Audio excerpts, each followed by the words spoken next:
Welcome to the latest episode of We Went to Miami. I have to be really honest, before I started filming this, I did accidentally press a live stream button.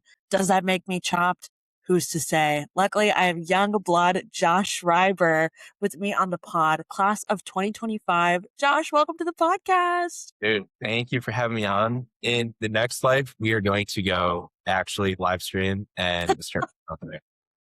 I don't think anyone, quite frankly, wants me on the live stream. I think the podcast is where people prefer me, where they can opt into seeing my face if they want to, or they can just listen to my voice again selectively when there's another person there. Yeah, they keep like the Instagram live notification. I keep getting them like randomly for people. Like people who I haven't spoken to for years, they'll just be like, so and so is going live. Do you watch them? Like once in a while, I'll hop on for 2 minutes, I'll say something, get the reaction, and then like as soon as you're in, you're gone. And then it's like blow away with the face of the wind. I'm surprised you haven't indulged in going live on Instagram, or you have and I haven't. Have you?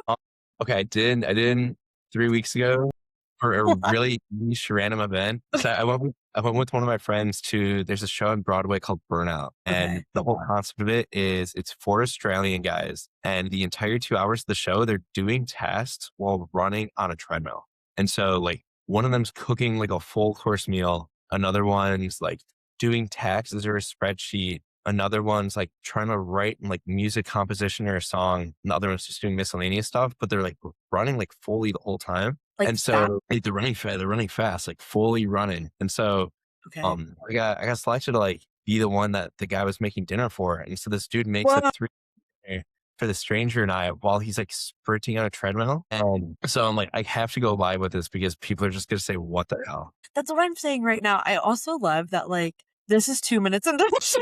Like, what in the world? God, I have so many questions for our audience. If you can't tell, I am very fortunate to know Josh in my personal life, which I think is going to make for a really fun episode. But you'll see pretty quickly why Josh is on the show. Josh is such a go-getter. I feel like as everyone who goes to Miami, but especially the people on the show. But Josh is young blood, class of 2025. You just made it a year into the alum club, which is crazy. But Josh, for some of our folks who may not know who you are personally, do you mind introducing yourself? Yeah. Let's see. I'll give it a pretty good TLDR. So I'm Josh. I am 23 years old, which a little less unk than Ami, but we're getting there. Originally, I'm born and from Farmington Hills, Michigan, suburb right outside of Detroit. Went to Miami from 2021 to 2025, studied org leadership, entrepreneurship, and then minored in finance and human capital management. It's a mouthful. So like at parties, I usually just say biology. And then currently in New York working in tech. So, And not only like that was a wonderful intro, Josh. And I would love to fill gaps where you just candidly didn't share things. You started a company while you're out Miami. yeah. We started something like that. I think Miami was a really fun place to start something. I think it's like both the energy and I think the people there really excited me to start. It was a small recruiting agency and we help students across the Midwest, Miami, find jobs, find internships, and also help companies be able to find talent. So it was an absolute blast. And you say it was small, but you guys found a lot of success. No. Yeah, we had I think 14,000 students in our network at its peak. We had a referral based, community based recruiting model, which I think is going to be the future of everything because everyone is so sick of AI, and you bring it back to humans. I think it gets a lot more higher quality. And so that was our main focus. So yeah, started at Miami, we expanded to 7 schools. We had that. We worked with a lot of startups actually like integrated in the Miami ecosystem and out. So got to see like every single touch point of it. I love how I'm just like probing you to like just compliment yourself. You also got like large media placements for this company, right? Am I making that up? You're not making it up. I remember it was after a night out at Brick. I woke up the next morning at 7:30 a.m. Probably with like a little bit of anxiety, but also because I couldn't sleep. And the first thing I do is I'm going to take a quiz on BuzzFeed. And you know, it's like, what type of Barbie are you? Or like, what type of 100%. whatever it is? I know exactly what you're talking about. It was at the time, it was like the Barbie. For some reason, the Barbie movie was making a comeback. I was going to do like, what type of Ken doll are you? And then I saw an article with the guy who looked really familiar. And I'm like, shit, that's me. And that's how our company got out there. You didn't know? No, well, I did an interview with the reporter. It was like 8 months before. And I just thought, okay, like, maybe I thought like they'll take a clip, put it somewhere. maybe like they just want to look at sentence excerpts, and then we just saw it trending on like the BuzzFeed homepage, and we're like, okay, that's pretty cool. That's wild. Okay, so you started the company while you were at Miami. You had a ton of academic commitments. I also know you were involved with plenty extracurricular and fraternity wise. Do you want to talk a little bit about that? Yeah. So I love the side quest in Miami. I think side questing in college, I'm sure is more than anyone else because I think Please. you side quest max everyone. Let's see, a few of the things that I was involved in freshman year, I bit off way too much that I could chew. I was in student government with you actually. Wait, you were in student government 2021? Nope. Okay. I passed the baton to someone cooler who obviously you did much more than that. Let's see, student government. I did Monster Energy Up and Up Music Festival for 2 years. As part of our first Miami Credit Union, Pi Sigma Epsilon Business Fraternity. I did a little bit of work with Side Hustle Club, a little bit of work with the entrepreneurship department on the side, and then a bit of football and a bit of pillow. I'm probably forgetting something, but those were like the main go-tos. And you rushed to social fraternity your freshman year. And that forgot about that one too. Yeah. So, Josh, you obviously like didn't have a ton of free time, it seems like, while you're at Miami. Would I be correct in saying that? Honestly, partially yes, partially no. I think like what I'd consider free time look different. I think like I really enjoyed what I was doing and the people I was doing it with. So in my opinion, if I'm like going to a meeting or if I'm like working on a project with a group of people in any of those orgs, usually I almost consider that free time Yeah. because I was like free to hang out with them. It's one thing if you're sitting in Farmer, sitting in Armstrong and you're like in a conference room and having to like grind something out. Maybe that's not as much, but I would say I had a pretty good balance. I think also too, I did feel a bit of a struggle at first coming in freshman year. I was the only student from my high school, and I kind of felt like I wanted to put myself in a sink or swim environment of either I'm going to a brand new school out of state where I don't know a single person and I'm not going to meet anyone, not going to make friends, or I'm going to do the exact opposite and like try to put myself out there so much where like I have no choice but to meet people. And I think like in hindsight, that was the best decision I could have made. I love that. And so how did you end up at Miami in the first place? If, Oh, no one's from your high school, I know you're a twin. Your twin did not go to Miami. Like, what made you want to go out of state to Oxford? it's originally and on paper, long, long time ago, I did early decision to a small school in Atlanta called Emory. And that was my Hey, dream at the time. I thought, oh my gosh, this is gonna be great. Like I got in, I put in my Instagram bio, I had all my friends post it like they all do when you're a senior in high school. And I thought, this is my dream. And then they came back with scholarship and they said, hey, like instead of paying the a lot of money already was, like you're gonna still have to pay just a lot of money instead. So you know what? This does not sound pretty optimal. And then I was really interested in the startup space at the time. And I really like Miami's entrepreneurship department. And so I thought, like, where can I get the best of both worlds? Like, where can I find a phenomenal entrepreneurship department? Where can I still go out of state, but still like be relatively close to home? It's roughly like a 4 hour drive. And so I think Miami felt in a lot of ways, there's many ways like Goldilocks. Like the two other schools I was looking at after the fact, one of them was a small liberal arts school, 1,200 students. Other one was a Big Ten school. My twin sister went, Michigan State. And so I thought one of them was way too small, way too limited in the opportunities. Other one was way too big and almost overwhelming. I think Miami was like Goldilocks where it just like felt just right in the middle.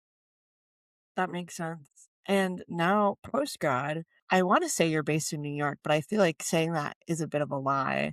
Do you want to tell our audience why I feel like, in good faith, I cannot say you are based out of New York right now? In good faith, I do work remotely and on paper, I am based in New York, but in reality, I think being remote, I'm very, very grateful for.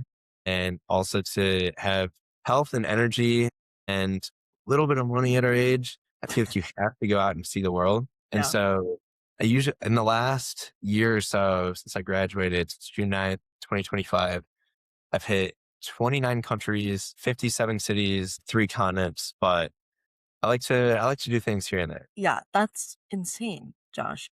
And I know so many people study abroad while they're at Miami. Did you while you were on campus? Biggest regret for Miami. Biggest Wow. regret. That inspired, I would say, all my travel because originally I was going to go to Luxembourg. Spring Uh, semester was my absolute dream. Applied, had all the logistics all ready to set up for it. And then during J term, I broke my leg and hurt my tibia and meniscus. I couldn't walk for 5 months. So I think Europe is not as ADA accessible as the US. Uh, I think Luxembourg would have been a bit more of a challenge to roll around in a wheelchair. So I ended up having to cancel study abroad, unfortunately.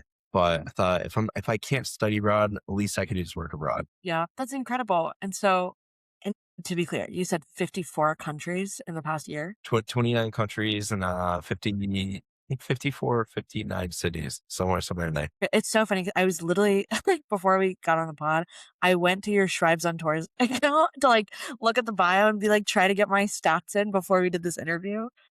But not only has Josh been traveling, he's been documenting his travels, which is really cool. So, okay, walk me through. You're in Oxford, you're doing all the things, you're not studying abroad, and your senior year comes, which actually, I'm going to back up because, and this is why I'm so grateful I know you because I can bring up things that you're not bringing up. You know what? There was a significant thing that happened with your junior year internship. Correct me if I'm wrong. You are correct. You are correct. Let's talk a little bit about that. So, and I won't name names if you want to, feel free, but you were signed up for a massive tech company. I'll call them a tech company. I don't know if that's the right categorization for them. And your offer got rescinded, what, 2 to 3 weeks before you were moving? It was 3 weeks before, and I had the offer since February, and like posted about it, rescinded all the other offers, interviews I was in, was super excited, was going to Austin. It was my first time away for the summer. I was like, smooth sailing. And finals was 2 weeks before. And I remember it was May 1st, and it was like 8:20 in the morning, like around like 8:20, 8:30. But I get a phone call I see the company on there. I answer it. Hey, what's up? How are you? It's not my recruiter. It's not my incoming manager. It's like this recruiting director who the first thing she says is, hey, we've laid off your whole team. We've laid off your recruiter and we don't really have a position for you on the team anymore. And so how she phrased it made me think, I'm like, okay, like what team are you going to put me on? So then they said, actually, there's no position for you anymore, which honestly, I think at the time at like 21, I was like, shoot. I mean, I'd probably say the same thing now. I was like, shit, like, you know what? I just put a lot of money down on an apartment. I told everyone and their mother, like, where I'm going for this summer. I've like, Everyone, no one would have done anything differently. yeah. So I thought, like, this has been like what's set. And now it's going to senior year, the most important year to have an internship. And I'm kind of back at square one, like 2 weeks before summer starts and a week before finals. And so, like any other responsible 21-year-old, I decided the best way to handle things was not think about them for 24 hours and go have a little too much fun out at Brick and Sidebar. See, I didn't And know this part of the story. this is the part that I can't. This is the part I kept quiet on LinkedIn. A But podcast exclusive. Yeah. this podcast exclusive. But like any other responsible 21-year-old, I thought I might as well go out and think about my feelings in a way that Oxford offers on plenty of establishments on High Street. And so I get back a little early and I thought, you know what? I'm going to make a post on LinkedIn about this. Like not throwing direct shade at anyone, but just, sharing, hi, I'm Josh. Here's what happened to me. If anyone has any advice or solutions. I remember this. So I make this post at like 11 p.m., midnight or so. And I'm like, you know what? I'll edit it tomorrow. I'm just going to put this up and let it go. And so posted it, went to bed, and I wake up the next morning really early to a call from an unknown number. Usually I got calls from unknown numbers I started for other stuff. So I'll always answer it. This is before like the Apple update where they have like the Yeah. auto block. And so I answer it and say, what's up? How are you? I'm like, I say like, what's up with way too casually for who was on the other end of the phone. And on the other end of the phone, I hear, hey, I'm so-and-so. I'm a reporter with Forbes. We saw your post. And I think it's like a deer in the headlights where I already had a little bit of anxiety, but I think for They were first words, my God. this is actually just like frozen. I'm normally really good at improvising on the spot. There was no getting out of this one. Yeah. So I was like, yeah, like you saw my situation. What's up? Like we have a few questions. We talked for a little bit. And then as soon as we're done talking, I like run to my computer, turn on LinkedIn. I'm like, am I getting canceled? Am I like, what is happening? And I ended up seeing that it blew up. I think the really cool part was it didn't just blow up with like random people or random people in support, but it blew up in community of other people sharing their experiences of similar situation happening to them to also like recruiters or like founders or people hiring saying that like, this sucks, but you're trying to be resilient with it. And so I think like, it was honestly a blessing in disguise where I looked at it really negatively 24 hours beforehand and ended up being one of the best experiences of my college career. And so I think I'm really, really grateful for, I think both just seeing like how kind humans can be when somebody isn't like looking for something, but more looking for advice and support. Yeah. And then you like also what you can do with that. I only needed one job and was having dozens of recruiters or like openings in my DMs. And I mean, I was able to make a community for other people that were impacted, set them up with things. So I think really just shows like I never saw the good side of the internet till then. And I think what's fascinating is for our listeners, like you're listening to Josh, and by no means does Josh's personality seem like someone you would traditionally consider like a LinkedIn influencer. But Josh, you are a LinkedIn influencer, which is like crazy. Do you think this was the start of that, or had you already built and were you already actively posting on LinkedIn and this became an offshoot of like months of you or years really of you being active? It was a bit of posting beforehand, I will Yeah. say, because I would always post like, here are open roles for students that are interested. Here's stuff we're hiring for. Here's stuff that people like might catch people's eye. So I was posting, but I think this was like the big kahuna or like what really propelled things over the edge. Yeah, I'm not a traditional like LinkedIn personality, I would say. My biggest life mantra is there's strength and vulnerability. And I think like both in that post and other stuff I post is I'm very open, maybe like a little bit too open, but I think at the same time, people are so sick of seeing the like artificial LinkedIn post that it is a good break. And, speaking of like the traditional LinkedIn influencer, I think when someone sees you on paper, like you're working in a major tech org, you're objectively super successful. You're traveling to how many freaking countries and cities, and you live in New York. On paper, especially now knowing that you're like an avid LinkedIn poster, I feel like people assume the advice you give is like, you got to get up at 5, you got to read 7 newspapers, and then log in, get to work early, first one to get there, last one to leave, like all the traditional career advice you hear. And I would love for you to kind of say, like, when folks approach you for career advice, do you go the more traditional route or like what have you found success in? So I'll give a perfect example because I had a freshman from Miami DM me this morning. And I'm like, yeah, I had so many people help me when I was clueless with shit. So like the one thing I try to do is so many people help me. The least I could do is take a few minutes and like try to pay it forward because these people will eventually too. I do think that like getting up for some people get up at 5 a.m., go do your thing, like on paper have it together. That's not how I roll. I don't think you need to roll that way if you want to like quote unquote be successful or like live your life to the fullest. I think the main things that I think I've found to help like achieve the balance that I'm really grateful to have is if you people don't remember what you say, they remember how you make them feel. I think it goes both ways. Like people aren't gonna remember if you say, "Oh, I did blah blah blah," I'm like, blah blah blah, or whatever, like anything like that. But they will remember like a genuine compliment. They will remember like how you made them feel, who you introduced them to, like how they leave a room after you interact with them. And I think like that's opened up so many doors for the job I have, apartment I found, place I live in, the people I met while traveling, any of that. I mean, yeah, like, do I try to go to the gym a few times a week? Yeah. Is it make or break of a success? Absolutely not. Anything along those lines, like I'm pretty shitty in my sleep.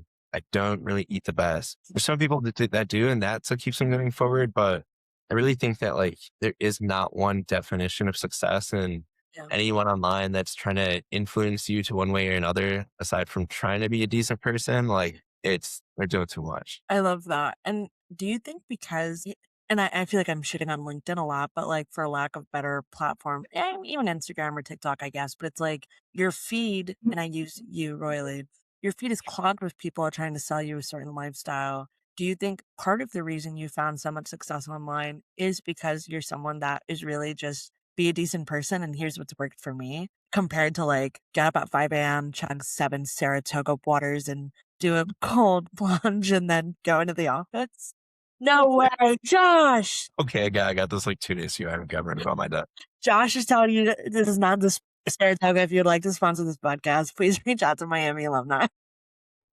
The one guy who like puts his face in the Saratoga Yeah. water. Not there yet. I gotta get rid of that bottle. But I think I think like On that note though, is I think it hasn't been me like posting like here's what's worked for me. I think it's more so saying like here's what hasn't worked. I think when Yeah. you go on LinkedIn or you go on a lot of like any social medias, everyone always wants to present their best self, which I'm guilty of. Like I do that on Instagram. So a lot of posts on LinkedIn, like I do that too. Even like you go on, everyone's announcing internships they're getting, the schools they got into, promotion. Like you only see the good side. You only see like people's like successes, and then it makes you look in a mirror and you're like, why am I not doing X, Y, Z? Or why am I not accomplishing this? But I think like people don't share like the failures or setbacks. Like no one posts, I got rejected from Google, or I got rejected from this, or I got rescinded from this, or I got affected by layoffs, or anything that's so normal in Yeah. your career or in life. That's everyone has these setbacks. And so I think if you can combine like both of them, both show the wins and the like lessons, I think that's really helped a lot. Like what I framed that post wasn't as a loss, but as a lesson of like, here's what happened. And like, yeah, it sucks. But at the same time, like I'm gonna be optimistic and I would appreciate your help. I don't know what I'm gonna do. Don't know how I'm gonna figure this out. And if anyone has any advice or a bit or two to help me figure it out, like I'd love to have your knowledge.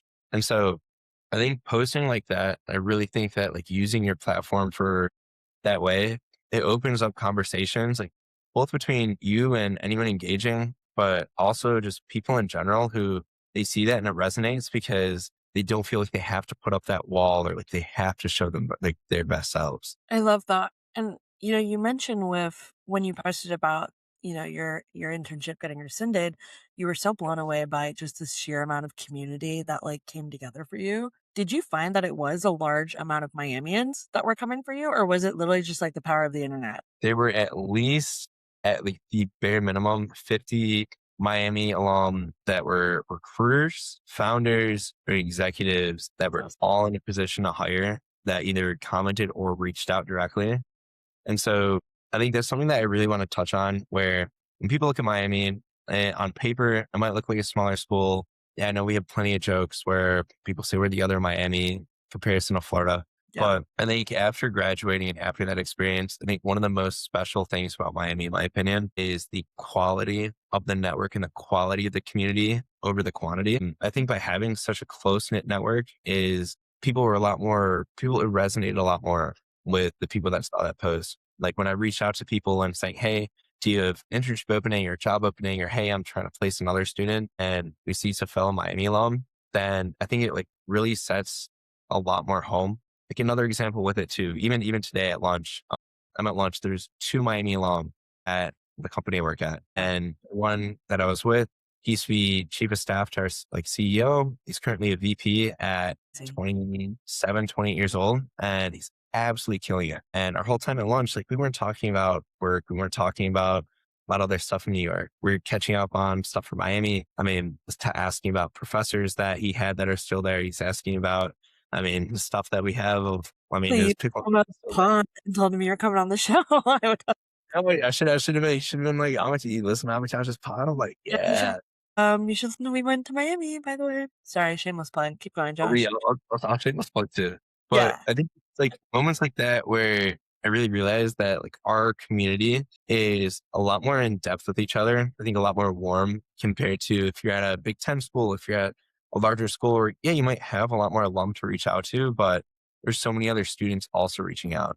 And I think like a lot of Miamians, especially a lot of alumni, like myself included, and I know you as well, like you want to pay it forward because the people that are looking for that, like you see yourself in them. It is, and it's so interesting to me too because I feel like I am like for better or for worse super like publicly connected to Miami. Like duh, like I do this, but like even just in my involvement and like being on the Miami board and whatnot, and I feel such a strong desire to like pay it forward, like you mentioned, and I think my fellow Miamians get it, and like so many of us end up in those scenarios. But I talk to my other friends who've been to other institutions, and like it's just not there. And, like, I don't know what Miami does to make it happen and make that, like, connection form, but to your point, it's just so special, and, like, I'm so grateful, like, 1, that, like, I got to meet you during my time at Miami, but also, like, that we get to be part of such an incredible community. And like, I am not one to glaze Miami on the pod, but like, it really is something quite special. You're right. Yeah, and it's special. I have two theories. I have like my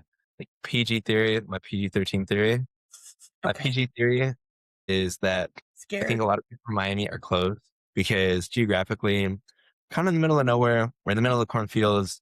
It's not like people are like in bigger cities or where they like kind of like mix with different friends or friends from their Yep. hometown. Like if you're in Oxford, there's a pretty decent chance you're affiliated with Miami in one way or another.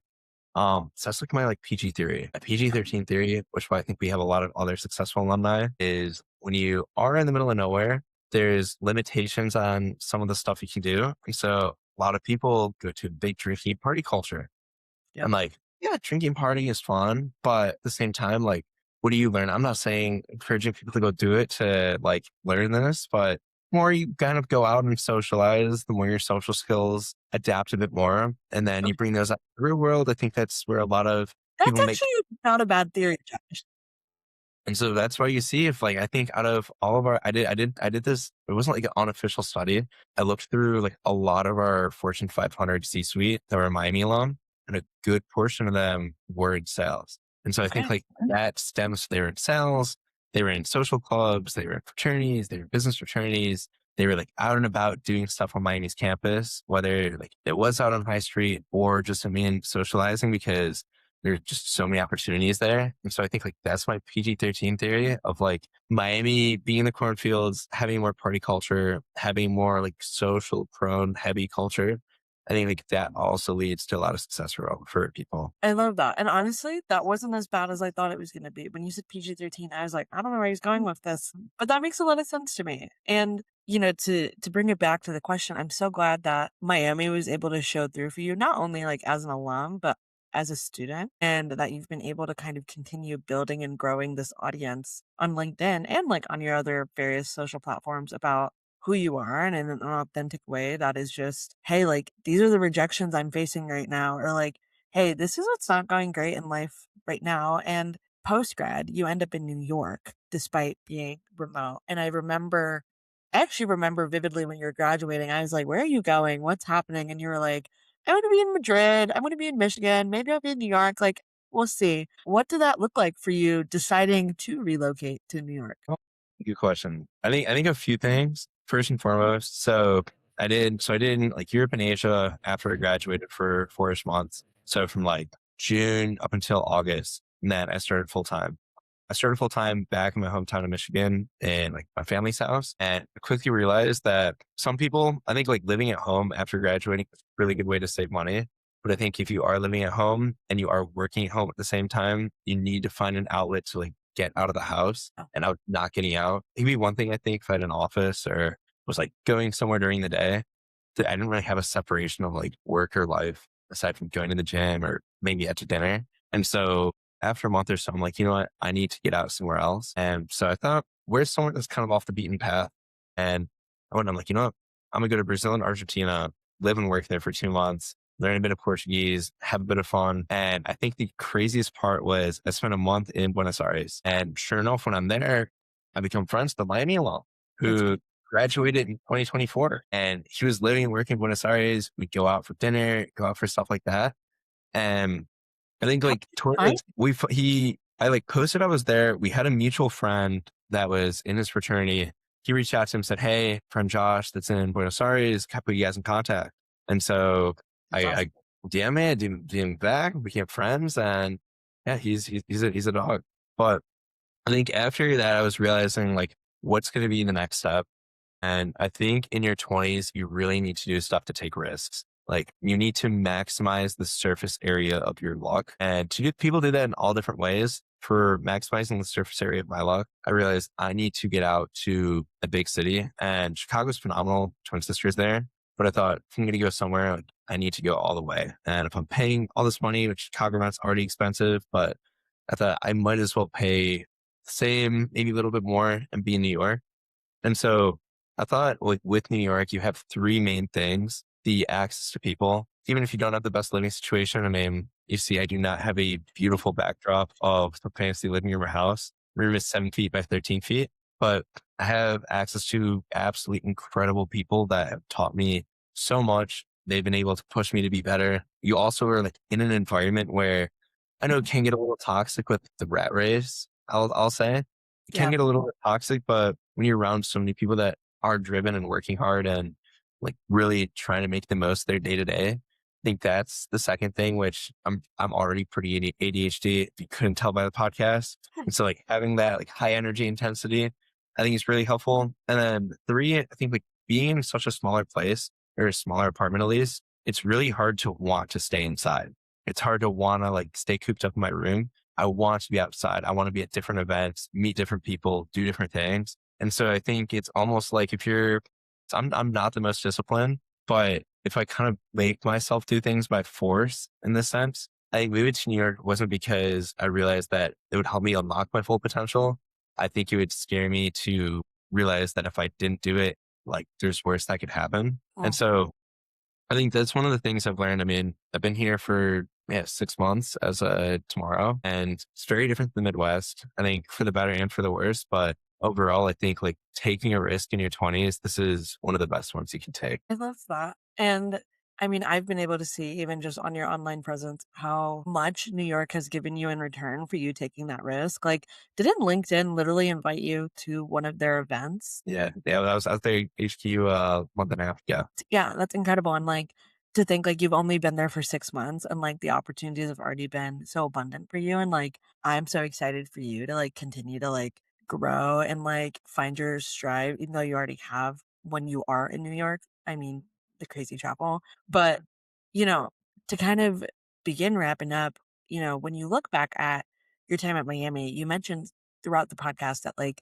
taking a risk, maximizing your surface area for luck. If you had to pinpoint the best risk you took during your time at Miami, what do you think it would be? I would say there's like a specific event. I think the most obvious thing I could say is starting a company, but I want to zoom out from an actual event, a more so mentality.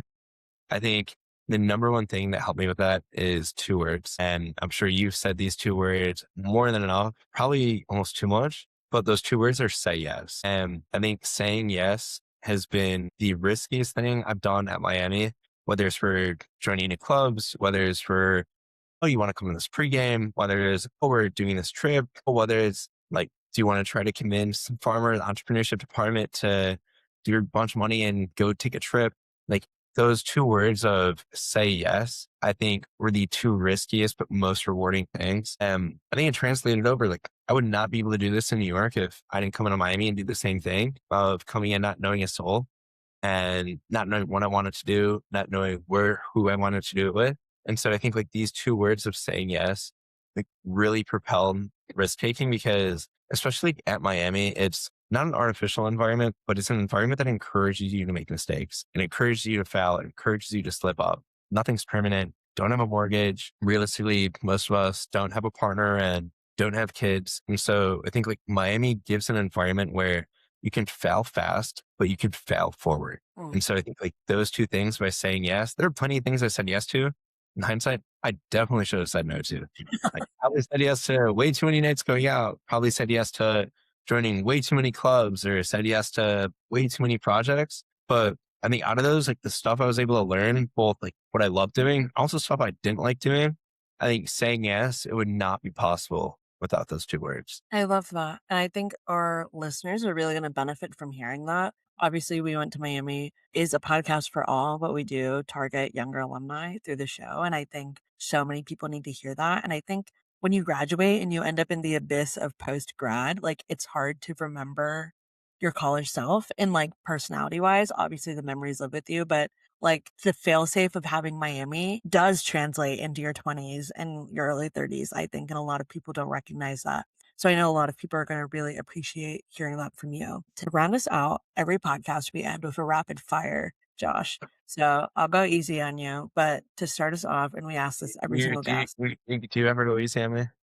Pardon? Do you ever go easy on me? No, but I will for the sake of the pod. And this is what we ask all of our guests. If you could start a business uptown on High Street, what would it be? Ooh, tough question. Tough question. This is embarrassing. It's a tough question for me. Like I should like rapid fire No, this. Oh, It makes sense. And this is listener submitted. So some of our listeners submit for the rapid fires. Okay. If I were to start something, I think a student curated restaurant where like students of different ethnicities or of like different fans of different foods could rent out the restaurant, quote unquote, for the night and create their own menu, advertise their own menu, and then serve it to guests in that restaurant.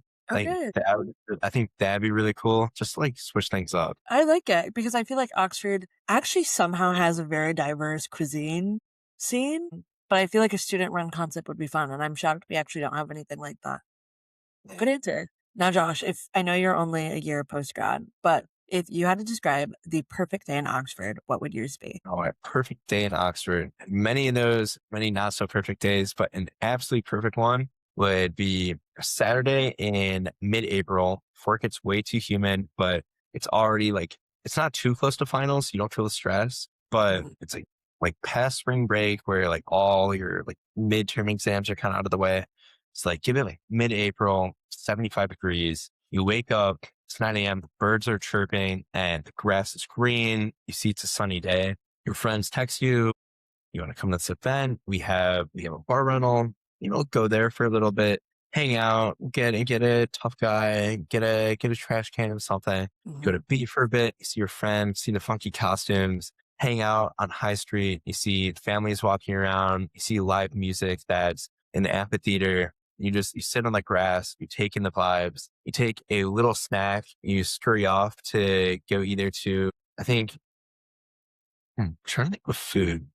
I mean, Fanchine or I heard they're closing the wine place, but Okay. I heard from a little bird, but either Fanchine or I want to be basic and say bagel and deli, but I'll say bagel and deli. Get a Okay. bagel, you're with your friends, you're sitting in the park, you're sitting in the grass, you're going, and then you're walking around campus with them, taking a little bit of a walk, you're playing a bit of music, you see people playing frisbee, you see people just doing their things, their front yard, whether it's painting, whether they're playing beer die. I think as you see the community, they're out, they're in action. People are just vibing, enjoying life. You wrap up at night. Maybe you then go to dinner. Maybe go to Hamilton for a little bit, check out some stuff there, come back, depending how you're feeling, to get some energy, Oh, go out. long day, Josh. There are plenty of long days. There are plenty of Hamilton. long. And then maybe a nice streaky calendula, wrap it up, and then hang out with your friends. Think bonfires. I was a huge bonfire fan. Okay. So, late night bonfire, you get your friends around, you get new people, strangers around that are walking by, walking home. Invite them to come to your yard too. You have your chairs, you're eating s'mores, and you're all just like looking up in the stars where you can see them from Oxford. You can't see them really from Cincy. And I think that would be the perfect start and a perfect Miami day. Last thing you're missing is like you look up at the stars and you think to yourself to think in such a place. Thanks. Let's I'm not love. as No, okay, I okay. was waiting. You were really setting the scene. And I was like, surely he's going to say it. No, that is a beautiful day in Oxford, Josh. And my final question for you is a lot of people have Miamians that have deeply impacted them or have deeply inspired them, motivated them, empowered them. Any Miami shout outs you'd like to give as we close out your episode? Well, I will say, it does sound cheesy. I will say you. I think Josh, you you absolutely better. you're absolute killer with what you do. And I think like bringing a smile to everything, I really like. Aside from that, I would say second, big shout out to Scott Hess. He's absolutely killing it. I think not just in his career, but in how much he wants to give back to young Miami alum. I think that's something I really aspire to do 30, 40 years from now. And I think from interacting with him, I think being able to see that people can see you, I think as a new grad or especially someone younger in your career in the workforce, a lot of people will hear you, but they don't listen. Oh, A lot of people like view you, you're visible, but you're not seen. And so I think like having those two qualities and seeing it from an older alumni, I think it's really touching. And I think it really just shows that like you and other people are valued by them and something that you want to carry on past to other people as well. I love that. And Scott, if you hear this, I hope you appreciate Josh's shout out. I know I did. That was very sweet. You did not have to do that. And Josh, if our listeners want to remain connected with you beyond this episode, what is the best way to stay in contact with you? Uh, Shameless plug. Obviously, you've heard way too much about my LinkedIn. Any professional questions or like career advice, anything, hit me up for that. You want to become friends or you want to follow along other stuff I do? my Instagram, which you can link in the description. But either one of those two, and or you know what, ask Amitoj, and if you're probably pretty cool if you are listening here, and she could plug you up with my number as well. I will not be giving Josh's number out. You can follow Case him. by case basis. Case by case basis. You can follow him on LinkedIn or Instagram. We will have it linked, just like Josh said, in the show description. And Josh, thank you so much for coming on to We Went to Miami. This was such a fun episode. This is a blast, and thank you for having this. I think like it's a cool concept. I think it's engaging, it's energizing, and I think it's really nice to like see other alum doing this. And I don't know, it's fun to be here. And yeah, Oh, getting the thank app, you. getting the app is a real treat. I know. I feel like this was like an actual catch up via podcast, which was nice to hear your voice and see you. Well, thank you so much once again. Our listeners, thank you for tuning in. And until next time. Till next time.